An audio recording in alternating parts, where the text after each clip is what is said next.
नमस्कार दोस्तों। Stock stock market studies में फिर से एक बार आपको स्वागत है।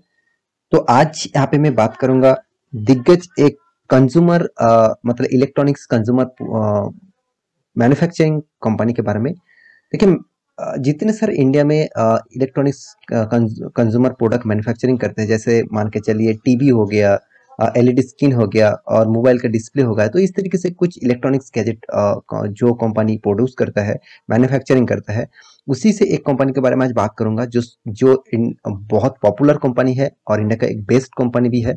और पीएलआई जब स्कीम आया था, सबसे ज्यादा फायदा इस कंपनी को मिला था।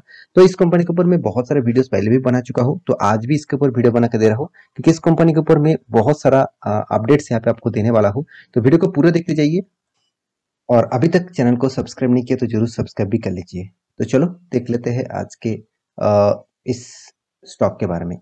तो सबसे पहले बता दूं, कंपनी का जो नाम है वो एक्चुअली देखा जाए तो डिक्सन टेक्नोलॉजीज है। तो डिक्सन टेक्नोलॉजीज के नाम आपने बहुत बार सुने होंगे और आपने बहुत बार देखे होंगे। तो इस कंपनी के बारे में आज क्यों बात करूंगा, क्योंकि कंपनी के ऊपर एक बहुत बड़ा नेगेटिव इम्पैक्ट आया है। तो इस ये जो नेगेटिव इम्पैक्ट आया है वो कितना नेगेटिविटी है, और इस नेगेटिविटी के कारण क्या कंपनी के ऊपर और भी मतलब प्रेशर आ सकता है। जैसे पिछले दिनों में देखा जाए तो करीबन 9% से 10% तक गिरावट देखने को मिला था। तो क्लोजिंग जब मार्केट हुआ तो अराउंड 398 अराउंड 400 पॉइंट्स का डाउन था। तो 400 पॉइंट्स मतलब कोई छोटा मोटा अमाउंट नहीं, अराउंड 10% तक गिरावट देखने को मिला था। तो मैं जरूर कहूंगा इस कंपनी में गिरावट तो हो रहा है, तो किस बेसिस से हो रहा है उसके बारे में बात करूंगा। और इस कंपनी के फ्यूचर के बारे में भी बात करूंगा और टेक्निकल चार्ट पैटर्न के बारे में भी दिखाऊंगा। तो वीडियो को पूरा लास्ट तक देखिएगा और अभी तक अपने इस चैनल को सब्सक्राइब नहीं किया तो जरूर सब्सक्राइब भी कर लीजिएगा। तो चलो देख लेते हैं आज के स्टॉक के डिटेल्स के बारे में। तो सबसे पहले देखिए, यहाँ पे मैं एनएससी के वेबसाइट के ऊपर एक बार जाना चाहूंगा, क्योंकि एनएससी के वेबसाइट में पिछले दिनों में जब मार्केट क्लोजिंग था, मतलब मंडे के दिन जब मार्केट क्लोजिंग हुआ, तो एक्चुअल न्यूज जो है वो मंडे के मतलब मंडे के मार्केट ओपन होने के बाद एक्चुअली मंडे में न्यूज आया। और उसके बाद मतलब ट्यूसडे मतलब आज के दिन मैं उसके ऊपर वीडियो बना रहा हूँ। तो एक्चुअली न्यूज कौन सा है वो तो आपको दिखाऊंगा। तो उससे पहले आप देखेंगे तो निफ्टी के जितने सारे मतलब फ्यूचर एंड ऑप्शंस जितने सारे स्टॉक्स है, मान के चलिए डेरिवेटिव जितने सारे कंपनीज है, तो उसमें देखा जाए तो बहुत सारे पॉजिटिव में कंपनी थे। तो पिछले दिनों में आप देखें थे मार्केट नेगेटिव में क्लोजिंग हुआ, नेगेटिव में ओपन हुआ था, नेगेटिव में क्लोजिंग हुआ। तो यहाँ पे फिर भी देखिए उतना ज्यादा स्टॉक में गिरावट नहीं हुआ। जो सबसे ज्यादा गिरावट में, अगर मैं टॉप लूजिंग के बारे में बात करूं, तो देखा जाए तो डिक्सन टेक्नोलॉजी के नाम सबसे पहले आएंगे। तो डिक्सन टेक्नोलॉजी जो है, आप देखेंगे तो 9% तक यहाँ पे खुद का गिरावट देखने को मिला, अराउंड 400 पॉइंट्स। तो इस तरीके से मतलब अचानक गिरावट के पीछे कारण क्या है, तो चलो वो कारण आपको डिस्कस कर लेता हूँ। तो यहाँ पे देखिए मैं एक न्यूज के ऊपर आ चुका हूँ। मैं यहाँ पे खुद भी आप जाकर गूगल में सर्च कर सकते हैं साउमीज न्यूज। तो साउमी आप सभी जानते हैं, साउमी जो ब्रांड है वो टोटली चाइना का ब्रांड है। और आप मान के चलिए एमआई का फोन यूज करते हैं, ओप्पो का फोन यूज करते हैं, वीवो का फोन यूज करते हैं, इस तरीके से जो प्रोडक्ट अपने फोन का जो यूज करते हैं, तो वो टोटली किसका कंपनी है, साउमी का कंपनी है। मतलब साउमी इसका मदर ब्रांड है, साउमी इसका पेरेंट कंपनी है। तो साउमी का ही प्रोडक्ट, किसका प्रोडक्ट, साउमी का ही प्रोडक्ट, मतलब एलईडी जो स्क्रीन है, मैं जैसे मान के चले मोबाइल का जो डिस्प्ले है, वो उसका टेंडर किसको मिला था, इंडिया को। और इंडिया को मैन्युफैक्चरिंग करने के लिए दिया था, वो किसको दिया था, डिक्सन टेक्नोलॉजीज को। तो यही से मुद्दा स्टार्ट हुआ और यही पे ही न्यूज आया है। तो इसी के बेसिस से न्यूज के बारे में बात करूंगा। तो देखिए दिग्गज दिग्गज वेबसाइट, इंडिया के नहीं बाहर के, जैसे एनडीटीवी, टाइम्स ऑफ इंडिया, और पे देखिए जीएसएमए मतलब gsemeria.com, तो ये मतलब चाइना का न्यूज न्यूज चैनल है। तो इस तरीके से न्यूज चैनल के माध्यम से क्या बताया जा रहा है, आप देख सकते हैं। इंडिया सीज टू $725 million साउमीज एसेट ओवर ओवर कितना इलीगल पेमेंट्स। यहाँ पे देखिए किसके माध्यम से, मतलब उसका GSM एरिना.com इस न्यूज के माध्यम से पब्लिश किया। तो इसका मतलब क्या हुआ, यहाँ पे भी बताया जा रहा है। देखिए Xiaomi's ₹5,551 asset seize over forex violence problem agency.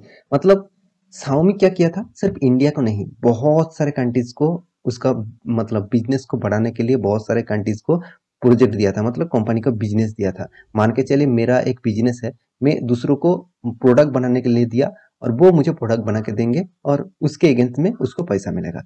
तो सेम टू सेम यहाँ पे Xiaomi ने क्या किया, 5551 करोड़ का टोटल जो एसेट है, मतलब इसका जो एसेट है, मतलब दूसरों को जो प्रोजेक्ट दिया था वो इसका एसेट है, वो इस एसेट को क्या किया, उन्होंने सीज कर दिया।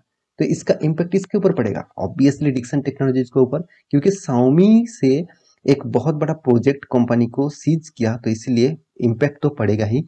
तो यहाँ पे जो बताया जा रहा है आप पूरा डिटेल्स में देखिए, तभी आपको और भी क्लियर हो जाएगा। देखिए क्या बताया जा रहा है एनडीटीवी के माध्यम से, Xiaomi's 5,551 crore asset seize over the forex, यहाँ पे देखिए फोरेक्स वायलेंस, यहाँ पे देखिए प्रॉब्लम एजेंसी। तो मतलब कुछ डेटा यहाँ पे दिया गया है जो बताया जा रहा है कि ईडी हैड्स, तो ED had initiate and in, यहाँ पे देखिए investigation in connection with the illegal, यहाँ पे देखिए जो इलीगल काम जब होगा तब तो उसके ऊपर कोई भी कंपनी ब्रांड लगा, मतलब बैंड लगाएगा ही।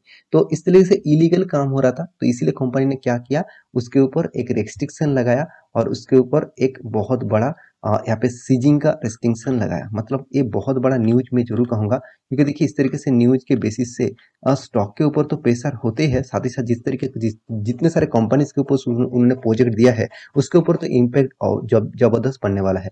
तो यहाँ पे देखिए कारण जो प्रॉब्लम्स है, एक्चुअली एजेंसी जो ईडी है, जो इन्फॉर्मेट डायरेक्टोरेट है, तो उसके यहाँ पे उन्होंने क्या किया, टुडे यहाँ पे देखिए टुडे सीज 5,500, टुडे मतलब पिछले दिनों की बात कर रहे हैं, 5,500 crore from China's smartphone giant Xiaomi over violence of their foreign exchange law.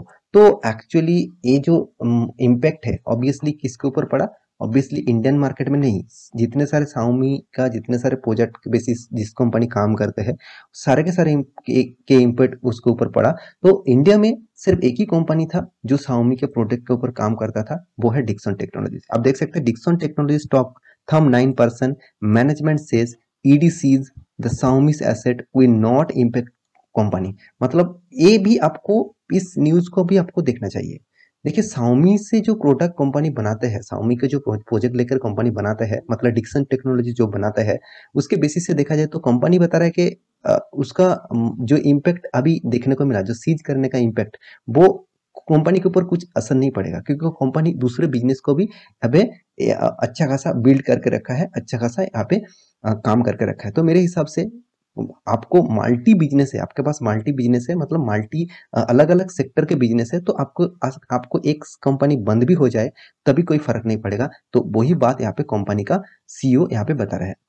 तो यही था न्यूज़। तो मुझे लगता है इस न्यूज़ के बेसिस से मार्केट में पिछले दिनों में 9 से 10% गिरावट हुआ था। तो क्या अभी इस कंपनी से निकल जाना चाहिए? मैं बिल्कुल नहीं कहूँगा, क्योंकि देखिए इस कंपनी का परफॉर्मेंस आपको ज़बरदस्त देखने को मिलेगा, क्योंकि कोई छोटा-मोटा कंपनी नहीं है। 23,000 करोड़ का मार्केट कैप है। मैं इस कंपनी के ऊपर जब से स्टडी कर रहा हूँ, तब इसका मार्केट कैपिटलाइजेशन 20 करोड़ से भी नीचे था। तो यहाँ पे इस कंपनी का पी रेशियो बहुत हाई पी रेशियो है, इंडस्ट्रीज पी रेशियो भी ये बहुत हाई है। और कंपनी का देखिए डेप्थ जो है वो छोटा मोटा डेप्थ है, चलो ठीक है। कंपनी का एनुअल इनकम भी 160 करोड़ का है, हाथ में कैश उतना ज्यादा नहीं है, 2 करोड़ का कैश है। कंपनी का बाकी डिटेल्स आप देखेंगे तो इन्वेंटरी डे बहुत कम दिनों में कंपनी प्रोडक्शन कर रहा है, और कंपनी का माल बेचने के बाद हाथ में पैसा 61 डेज में आ रहा है। तो कंपनी को पेमेंट भी करना पड़ रहा है 13 डेज में।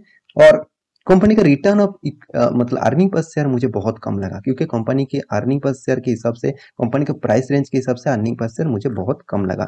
तो कंपनी के बाकी डिटेल्स आप देखेंगे तो कंपनी देखिए इंडिया का नंबर 1 मतलब कंपनीज है जो इलेक्ट्रॉनिक्स कंज्यूमर प्रोडक्ट बनाते हैं।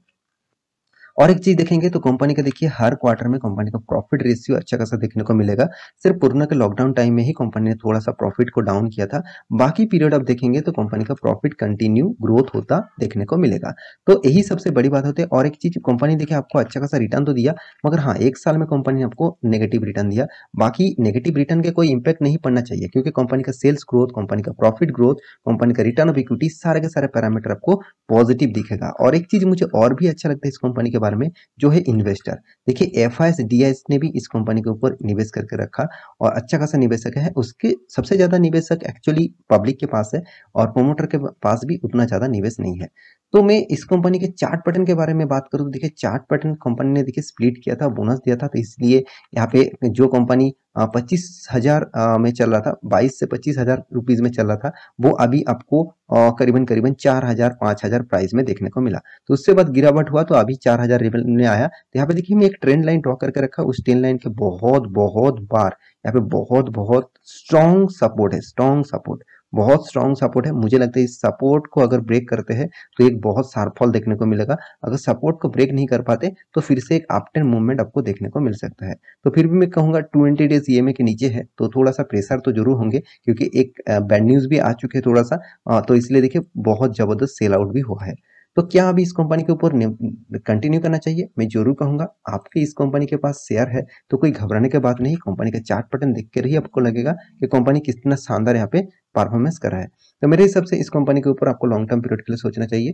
तो आशा करता हूँ सारी जानकारी आपको मिल चुका है। तो मेरा वीडियो अच्छा लगा तो लाइक करना, दोस्तों के साथ शेयर करना, चैनल को सब्सक्राइब भी करना। मिलते हैं नेक्स्ट वीडियो लेके, तब तक के लिए अच्छे से रहिए, अपने ख्याल रखिए, बाय बाय।